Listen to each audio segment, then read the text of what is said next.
Thank you everyone for joining. Just give us another minute as we wait for a few more attendees to join, and we'll go ahead and get started.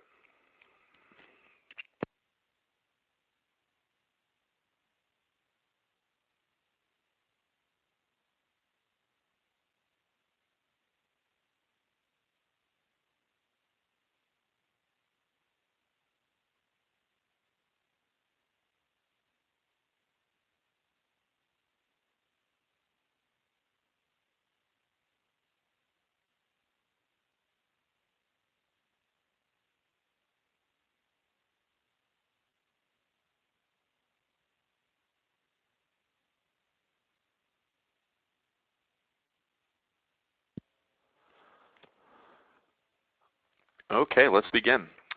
Good afternoon again, or good morning, depending upon where you're joining from. This is Ron Yazzetti with Work4, and this webinar is about empowering your workforce to share your employment brand on social.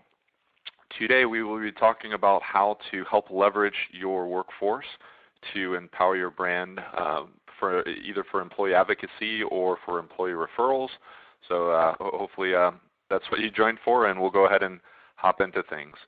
First thing before we get started, I just want to go ahead and do a little bit of housekeeping. This is click to meeting. In the left-hand corner, you're going to see a chat bar. If you have any questions throughout the presentation, feel free to ask them, and I'll make sure to address them at the very end of the presentation. So first and foremost, a little bit about myself. My name is Ron Yazzetti Jr. I'm a Senior Sales Director here at Work4.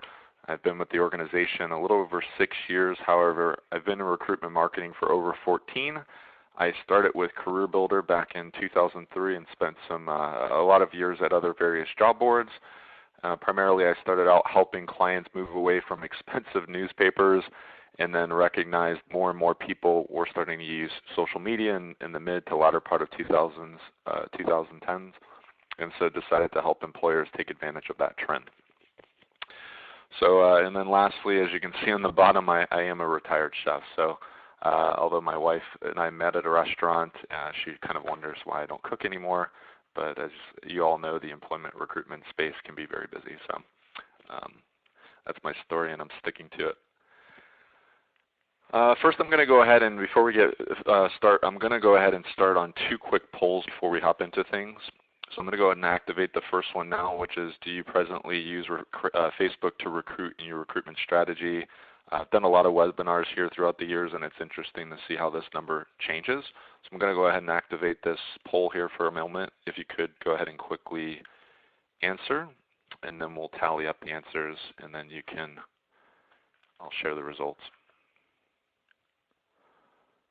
All right, give everybody a couple of seconds here to answer. I'm going to close the poll in about 30 more seconds. People are still responding.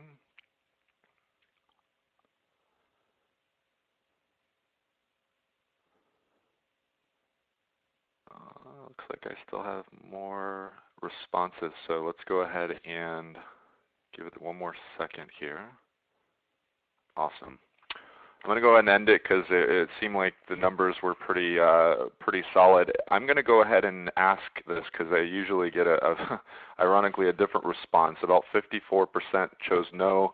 The other 18% chose yes. So if you guys wouldn't mind, as we're talking here, if you wouldn't mind sharing me a quick note in the chat section for those of you that actually chose no, because that actually is relatively a rare answer for me. Of why exactly you guys haven't started it. Was it really just something that you guys haven't gotten around to? Is there some type of internal struggle that you guys face? If you guys wouldn't mind, go ahead and putting in a quick note down below. I would love to kind of hear your answers there. All right, so that's my first poll. Let me go ahead and close that out, and then I'm going to go into the second one, which will actually help shape our conversation today. The second is going to be about employee advocacy. And I wanted to know if you do have a current employee advocacy program today or an employee referral program. So please answer one or the other or both. And then lastly, no. Just keep in mind there is that both answer there. And again, we'll give another maybe minute for people to respond. And thank you guys for this, by the way.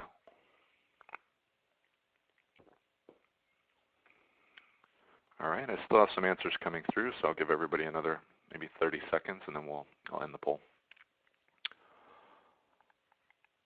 All right, let's see.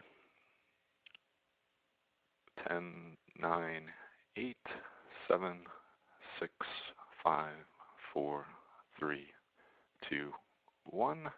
All right.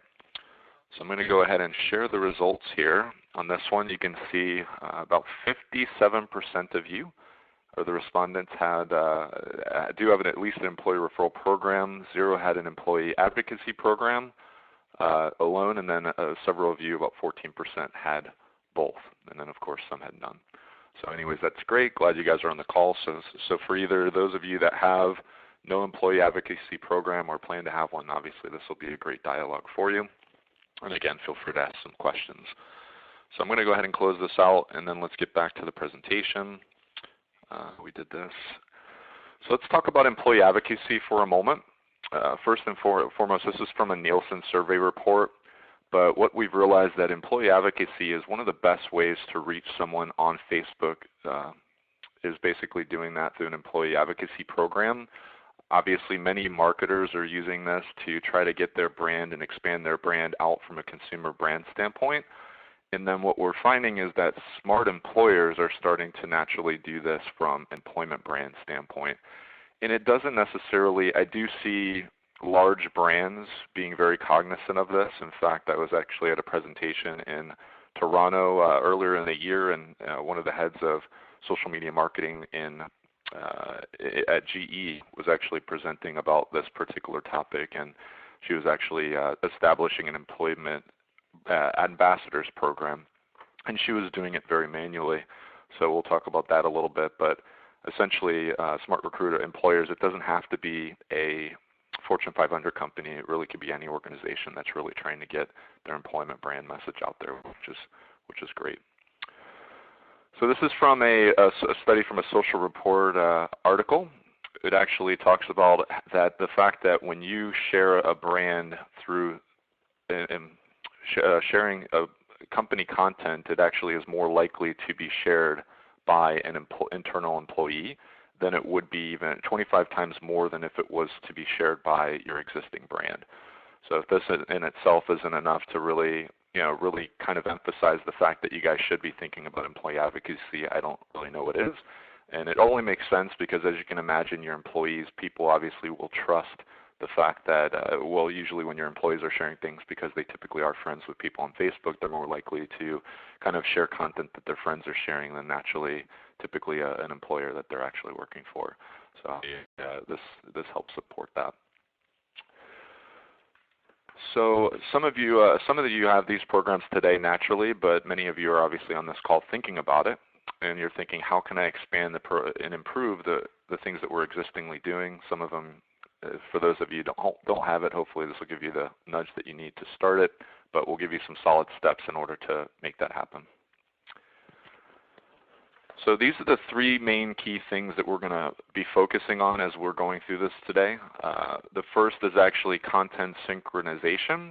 And as you'll notice, all of these actually have an underlying philosophy of automation. Some of you that are actually having existing programs in today, many of them are probably very manual. And we found that typically when you do have a manual program, the longevity and the consistency of them do suffer. So you want to have an easy interface that employees can actually use. And then you also want to have automatic distribution. So not only are you able to get the content shared consistently and synchronize it, but also be able to distribute it on a consistent basis. So those are some of the key requirements that we've seen in order for these programs to be successful. So before we hop into those points in that strategy, I just wanted to kind of share a couple of brief bullet points about Work4 as an organization. The first is the fact that we are dedicated to helping clients in our organizations find candidates that they wouldn't find otherwise. And based on some exclusive tests and studies that we've done, even with our own candidate base against others that exist in the marketplace, about 70% of candidates are exclusive, meaning, and that just I think is a testament to Facebook or social media in general, when you're recruiting on social media and Facebook in particular, you're bound to find candidates you're not going to find traditionally in your applicant tracking system. Here's a quick snapshot of some of the organizations that we work with. Some of you guys on the call might actually be a current client. So we actually have organizations in almost every major sector. We've been around since 2010. We're an official partner to Facebook, and even Facebook uses our product. And you'll also notice that we work with a wide array of organizations across every major sector, and we also do work with organizations globally. We also work with organizations across a wide array of job types as well, even though we do tend to specialize in positions that are more pipeline oriented. So last thing I wanted to share is really we're going to be talking about one of our, I would say, product lines today, our solutions today, which is kind of that ambassadors program, which is what you guys kind of signed up to talk about. But I just wanted to briefly explain the 5 different key areas that a lot of our clients focus on. The first one is Work4 Mobility, and this is a program that allows or helps organizations to really develop and hone in on their internal job positions. The second, of course, which is what we're talking about today, is our Work4 Ambassadors program, and it's mainly geared towards helping organizations build employee advocacy / employee referral type strategies around social media. The third is actually one of our product lines that's been around since we started, which is a Work4 app, basically a careers tab, if you would, on Facebook where you can display your jobs and candidates can apply for them. The fourth is Work4 Pipeline, which is really a solution that helps organizations build a targeted passive recruitment strategy and help to target candidates, obviously, where they're spending a lot of their time. And then the last is our Work4 Ads product, which is more geared towards branding of both jobs as well as potentially employment brand initiatives. So that's really our solution set today. Again, we'll be talking a lot about our ambassadors program. All right, so the first thing is we've realized after speaking with a lot of our clients that people wanted to share company content and information, not just content but also jobs. One of the things that if any of you guys are doing it, a lot of times what you'll realize for organizations that are doing it themselves is typically a very manual and time-consuming process. One of the things that we've done at Work4 is we help to automate that. So allowing employees to be able to share content and jobs through a user interface that allows it to make it easier for them to share opportunities, which is obviously one of those bullet points that we talked about as far as being a best practice. So no matter what program that you're using, again, you just want to make sure that it obviously is automated. So let's talk a little bit about the user experience, both from what you as an organization are doing with this, or looking to accomplish, and then next is really what your employees / your candidates are doing. So we're going to start with, let's say this could be your employer brand officer. It could just be kind of your talent acquisition head or somebody that oversees your employment brand. Basically, Frank's an employment brand officer. What he's going to do is upload branded content to in this case, the Work4 Ambassador interface. He's able to upload different various contents to the library, whether that's an article, a video, or a combination. And basically from that, he's going to benefit from what we call earned media value. So essentially, there's a lot of thought behind us as somebody, whether it's an employee or an advocate, of course, sending or sharing information on social media. There's a set value, and sometimes that ranges from $1 to a few dollars of every time you can have one of your employees actually sharing job content on social media. So naturally, there's a lot of value that can come from that, which is kind of what we're talking about. All right, so how can you get everything, how can we start this? So let's say you've loaded the content or you have created content and you're deciding, how do we get that information out there? In this case, what we suggest is you can have one of your employees, of course, going into, again, this automated platform to be able to go in and share content that's already been curated by your team. So being able to make sure that your employees are taking content and distributing it and setting it up. We have actually a platform that allows employees to kind of dictate and determine exactly which content that they want to share and what channels or platforms they want to share. So ultimately, once that's done, it's very easy for them to be able to do that, to schedule it, and again, to determine which channels they want to. So this is actually a little bit of a snapshot of behind the scenes of what that looks like from our experience or from our ambassadors program. What you have here is your employees, or sorry, your whoever would be an admin of this, or in that case the employer brand officer, would be able to go in and upload different various pieces of content. So whether that again is an article, a blog, a video, you can upload different various pieces of content that you guys have either curated or in process of curating, and from there you can kind of put a little tagline or blurb about that piece of content that will make it easier for your employees to be able to determine, which piece of content might be right for them. Next is, again, this would be your ambassador, if you would, that would go in and be able to kind of decide which channels that they want to share it to, whether that's Facebook, Twitter, or LinkedIn. They can decide which piece of content that they want to share, and of course they can schedule it to be shared, and they can continue to add different pieces of content to their calendar or to the library, so that way they can share that content on a consistent basis.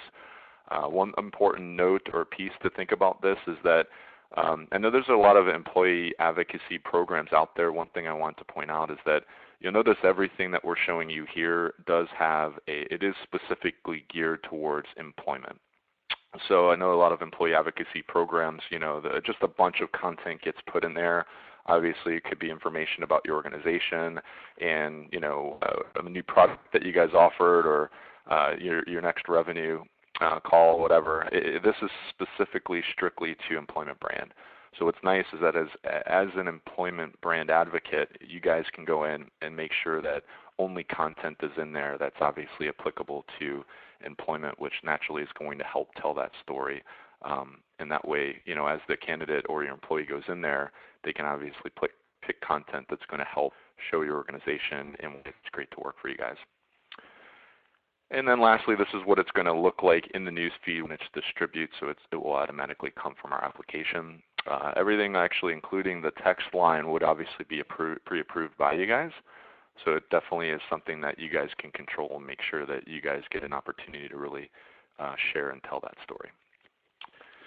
So that concludes the content piece of this. When we think of our employee referral / employee advocacy, we think about it from two different aspects. The first one is going to be in the area of content.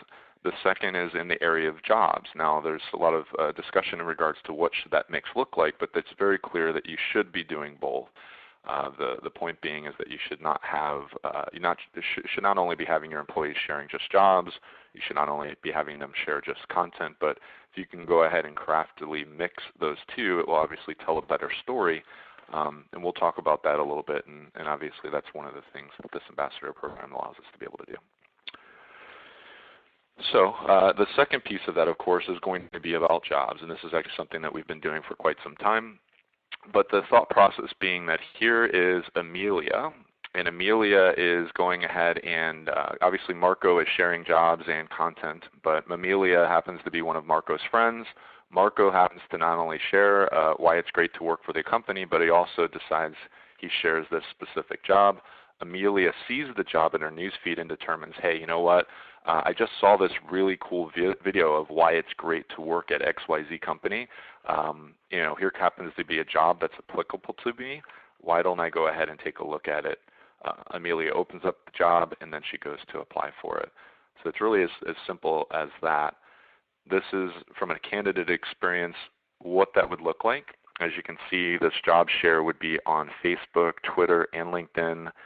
The other thing I'll point out is that the same kind of notion as it pertains to content, these jobs have a specific job associated with it, which actually allows you to kind of brand everything at a per job level. So you can have different images based on a sales position versus, let's say, a customer service or an engineer role.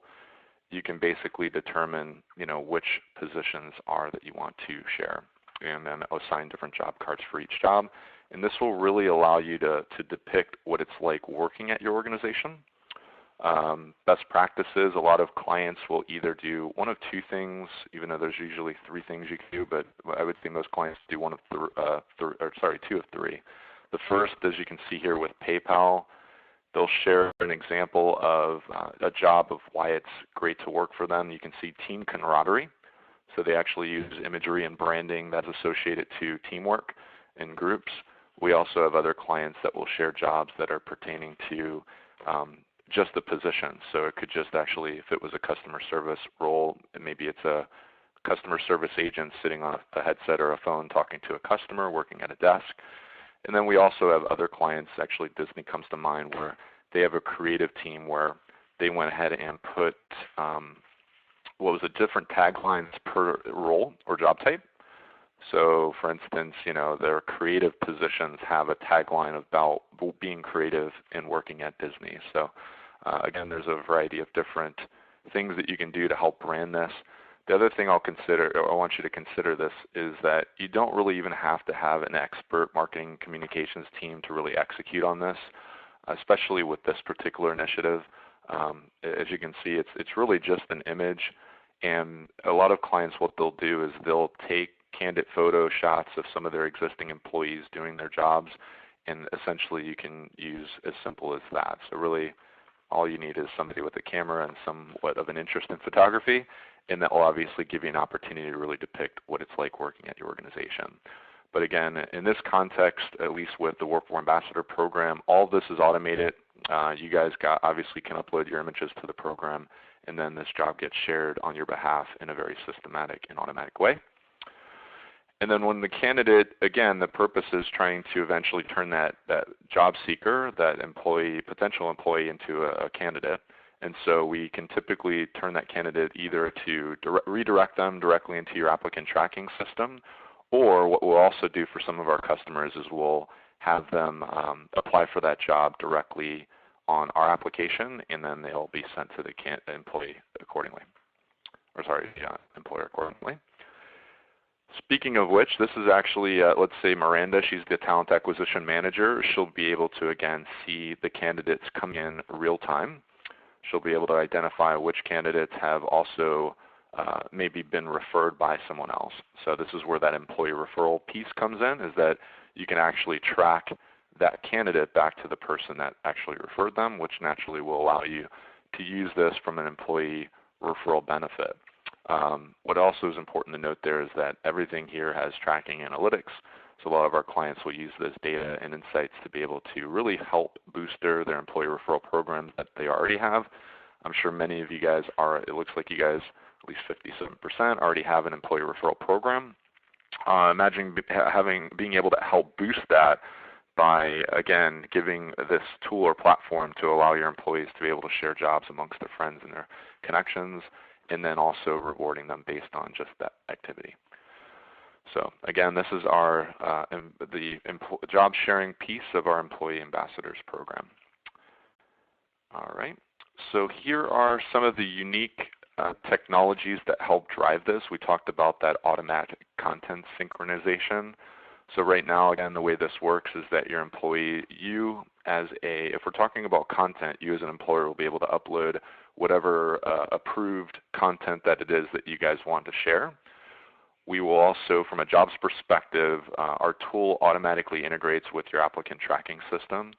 So the jobs that are appearing on your ATS will be available to be able to be shared. So from a content synchronization standpoint and a job standpoint, that will happen automatically. We also have a unique post creation. So when a job gets shared, again, that's where those jobs are going to have the specific image and branding and the job information, the logo, all that look and feel of that job post is actually generated from our platform. And then if we're talking about content, of course, it's getting pulled from that content library. Automatic distribution, even content categorization. So over time, being able to determine what piece of content falls in specific buckets. Is it specific to jobs? Is it specific to a specific industry or department? So all this is something that we try to accomplish. And then also, of course, the account connectivity. So being able to make sure that we are actively connecting and engaging and posting to those all various social media channels that we had discussed. Facebook, Twitter, and LinkedIn are the ones that we focus on with this particular session, although we are exploring other opportunities as well. And then, of course, tracking and measurement, right? So we all want to know what our ROI is. This allows us to be able to track not only people that are sharing the jobs, and then also each individual piece of content.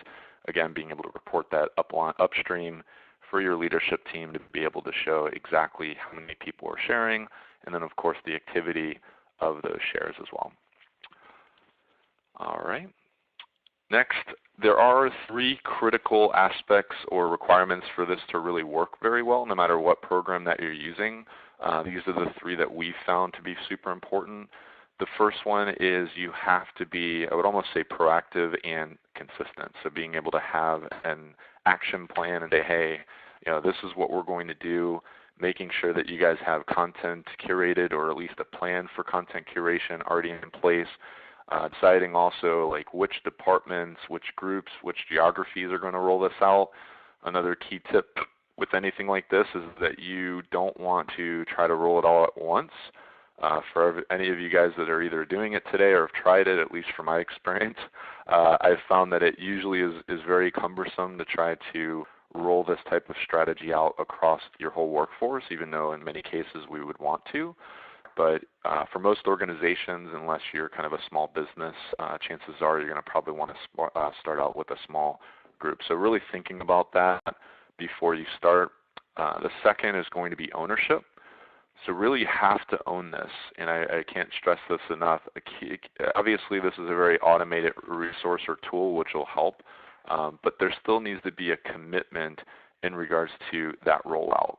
Right, there's somebody who's going to have to be in touch with that and make sure that trainings take place and make sure that we're continuously looking at the results, and also it's almost an ongoing process, making sure that each individual group we keep rolling that out farther, and it's almost an never-ending process, to be honest. And then lastly is guidance. So we have over, again, 7 years of experience in the social recruiting space, so that actually is one of the values that our organization brings to the table. But being able to give you best practices and share ideas from which actually I'll share 2 examples here in a second, but really sharing ideas that are coming from other various employers that are very similar to you in nature naturally is very helpful. So let's talk a lot about, we made really good time, so I hope you guys have a lot of good questions with this, but I wanted to share 2 success stories, and then we'll open it up for questions, and then I'll let you guys go about the rest of your day. So the first will be Walt Disney, a larger employer. The other is Sopra Steria, which is really a European employer, and maybe a little bit smaller. So Walt Disney has been working with us for a few years now, and I will tell you that this is an interesting story, because when I first started working with them, they really only had us for one of our products. They were using us for the Facebook Work4 app. And then after that, we basically decided, they were actually sharing jobs manually on their own. And talk about a very cumbersome process. They would, for pretty much every job, they would create this very intense story and imagery and branding behind it, and they were kind of doing that a la carte per position, and it was consuming a lot of their time. So what they were really looking for was, again, that automatic way to be able to accomplish this. And so we actually, at the time, we did have a job sharing product, but they weren't necessarily very happy with it, and mainly for the fact that there wasn't a lot of customization. Walt Disney naturally wants to be able to really control their brand and have a lot of flexibility in doing so, as you can imagine. So after working with them, we actually, this was about 2 years ago, we actually developed a social job sharing platform that allows for that customization. We talked about being able to kind of assign different job cards. So Stacy and her team decided, hey, you know what, we'll give this a try, and they have actually been using it ever since. They have over 91 different brand assets for specifically jobs, and eventually we're going to be rolling out hopefully content sharing with them. We're actually in discussions with it. But right now, to this point, they've been sharing just purely jobs. And what's interesting is that you can see some of the success that they've had with it in the last year. So they have over 164 what we would call ambassadors. These are actually, they've started with the recruiters first. And that's what I was talking about earlier. You want to start with one specific group and then eventually roll it out beyond that. With just those 164 ambassadors that are sharing these jobs for them, over 51,000 shares were created, and they've reached over 300,000 people during that year. So as you can imagine, even for a big brand like Disney, these are 164 employees that they've deemed appropriate to actually share the message about their company. Eventually, of course, that will be regarding content, but Disney is a firm believer of not just actually employees sharing jobs and content, but even perhaps people that are brand loyalists, like those Disney people that go once a year and will give you all that advice that you're looking for whenever you're looking to take your kids to Disney. And I know you at least know one person in your network that is that Disney person. So anyways, they're very big on that employee advocacy and allowing their employees to tell the story. All right, the last story is going to be a little bit of a smaller company but still has about 76 active shares. What's interesting here, again, this is a European company, and they had over 20% of their applications come from Work4 referrals. So this ambassador program was actually what was helping to drive that. But they really wanted employees to be involved in that process, as I'm sure many of you on this call are as well. But that's important, right? There's no better way to get a qualified passive seeker than to really engage your workforce to be able to help tell that story. And again, we found it best to be able to do that through a combination of both content, of why it would be great to work for you, and then subtly hitting them with a job that obviously would be a good fit for them. So it has to be those two things in tandem. It's a very, very difficult process to try to do some of these things on your own. For those of you guys that are in the thick of it, I'm sure you know what I'm talking about. If not, good job. And yeah, so this is really what this is all about, is really, really empowering your workforce to help tell your employment brand story. So that is all that I have for today. I am going to open it up for questions. So please, in the comments and in the chat section in the bottom left-hand corner, please go ahead and lay it on me and be as hard as you want. Feel free to tell me whatever it is that you guys might want to know, if there was anything that was unclear. So I'll give everybody a few seconds to type in some questions. And I'm looking through, before we get into that, I'll just look through some of the answers that you gave me of why you guys are not using Facebook to recruit, because I am curious, and then I'll just maybe share some insight in regards to that. So,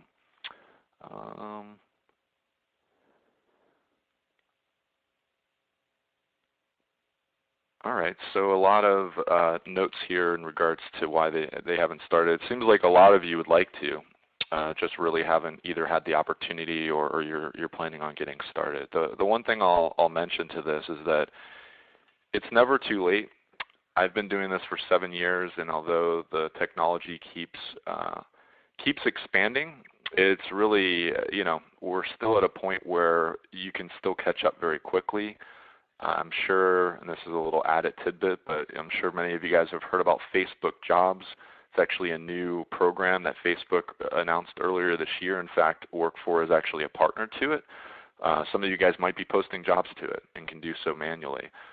We've actually, I think Facebook taking the initiative to really have a job section was a really big start. So I think you'll find, and for our clients that are actually using that, are seeing really great results. So ultimately, we've had a lot of clients that have turned to Facebook over time. It's usually somebody within the organization is a huge advocate for it. So all I can say is that I think you'll find a lot of value in Facebook no matter what the position or job type is.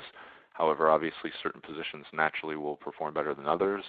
But really, for any of you guys on the call today, unless you guys are looking for something extremely specialized, you guys should definitely give it a try. All right, so I think I've given everybody enough time to ask some questions. So let me go ahead and start with that. Vanessa asks about pricing. So unfortunately today I'm not going to be able to go over pricing on the phone. However, I will tell you it is based on employee size. So based on the number of employees that you have, there's different pricing. So feel free to, obviously we encourage you to speak to one of our representatives that will kind of go over that pricing with you. But I think in short, you'll find that it's very competitive with other resources that are out there. Another question she had was, how do you advise employees sharing jobs to respond to questions from their network about the job shared? So there's a couple. This is actually a good question. I don't get it much, but I'm glad you asked it. Vanessa, but my personal recommendation or advice would be to, first and foremost, not a ton of people typically ask questions on the post. One of two things usually happen, at least from my experience. One is I have had people that have come up to me at a trade show that said, hey, I saw you guys were posting a job.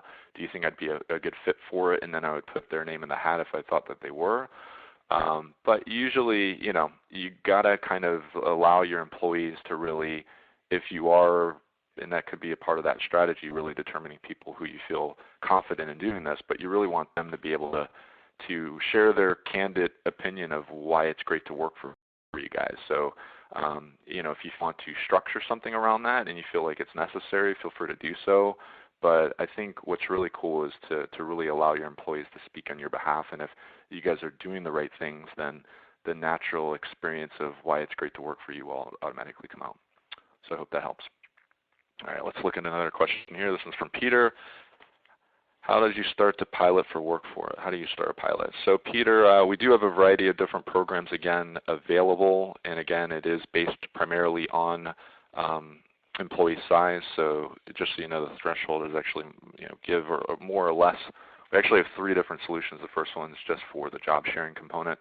The other two components do include the content sharing piece, and it's more or less based on 200 or less users. So feel free to contact us after the call, and we'll be more than happy to go over that. Let's see. I have another question here. What is the typical demographic discipline for job seekers looking for jobs on Facebook? So, ultimately, I think you'll find that almost any job type is suitable for Facebook. The real question is, in volume, which ones are more likely? At least the ones that we found to work really well are typically going to be, high volume, possibly low skill role positions. Those are usually best in a volume stance. But that's not to say we haven't had success with other positions like engineers and nurses and positions like that. Ones that are probably very common for Facebook are going to be ones such as restaurant, hospitality, even transportation seem to do very well as well, customer service, sales, and things like that. So I think if you look at the overall demographic of Facebook, it's pretty broad and diverse. So I always say that unless, again, you're looking for a highly skilled role, then give Facebook a try, and I think you'll find pretty good success with it. All right, a lot of good questions here. Thank you, guys. Here's another one. Is there a try it before you buy it option? And then secondly, what is the market target?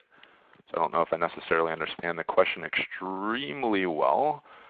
But I'll answer the question the best I can. So as far as try and before you buy, no, unfortunately we don't. However, we do have some really good programs that I think you'll find to be pretty affordable. As far as the market target, I recommend usually it kind of takes care of itself if we're talking about ambassadors.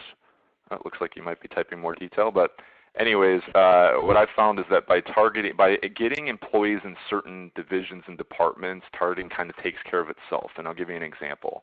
I'm in sales. I also have a lot of friends and connections that are in HR. So if I were to be able to share jobs on my own, which I do, and many times I'll do it not only for myself, but for my companies like Disney. And if I share sales jobs at Disney in places that I live and have friends in, whether that's I lived in Chicago for numerous years and now I'm in Florida again, if I'm sharing jobs in Florida and in Chicago and they happen to be in sales or HR, chances are the people that are going to see my jobs are going to be very relevant to me. And you can make the same comment about almost any job type, right? If I'm in transportation, if I'm a nurse, then chances are I know other people that are like me. So therefore, again, them sharing content and jobs is going to be all that more impactful. So I hope that helps. Here's another question from Michelle. Do you find that there needs to be some kind of incentive for ambassadors to truly own the program? How do you get employees excited about taking the time to share employer info on social? So I believe you can do it two ways. The first one is definitely to incentivize, and naturally a lot of our clients that see the most success typically have some type of structure around that anyways. And believe it or not, you don't, even with an incentive program, you don't have to go all out on it. I've had clients that will use even a gift card that can go a long way. That could be like a $25 gift card or a $50 gift card to a restaurant, We have some clients that will incentivize with, let's say, an iPad. There's a variety of different things that you can do to incentivize that, and they don't even have to be as expensive as some of the referral programs at cost that I've seen a lot of companies inquire. So really reward the activity. That's definitely a best practice. However, I do have customers that don't have any formal paid structure, which isn't always the best, but it can be impactful. Just the fact that you guys have an employee referral program and offer compensation and can also be enough. The other thing to consider is that in many times these employees will do it out of their own goodwill anyways. They're already doing it. They're just doing it usually in a manual process. You certainly try to take advantage of that and identify the people within the organization that either A, are very active on social and are willing to tell that story anyways, or again, are just good advocates for the company. All right, I think we've got a lot of good questions, so I might as well continue. I went through the ambassador experience quickly. Can you review that again so we can get a feel for the process, how ambassadors manage what they post to their social media sites? So I will go back to this screen. Bear with me a second. Let me get back to that screen, Peter. It was here. Sorry. So basically how it works is that the ambassador, so if you have the admin that goes in and posts these various pieces of content, they upload them at this point one at a time. They can essentially add a little excerpt, and this is of course somebody that is at a high level that's pre-approving the curated content. They're posting, again, blogs and content and information. From that, all of that information then, as a user, employees can go in and dictate what they're going to share. So they would have had that list of content in the previous screen, and they can kind of select which channel that they want to share that content to. So again, the choices are Facebook, Twitter, or LinkedIn. They'll have a little option or icon for them to choose which places that they would want to share to. And then what happens is each channel, you can see on the left-hand side here, this is actually for, I believe it looks like it's for the Facebook channel. So basically, this was Eva, one of our marketing people. She actually was sharing this piece of content to her Facebook channel. She can choose the frequency and how many shares that she actually wants to share to that channel. Once she's done that, whatever content that she shared and opted for Facebook will automatically be scheduled sequentially based on when she shared that piece of content. So it allows, again, for the employees, advocates to decide which pieces of content that they want to share. So hopefully that's helpful. And then, of course, they can control those channels based on each channel that they're sharing to. So naturally, they can share different content to LinkedIn versus Facebook versus Twitter. So hopefully that's helpful there.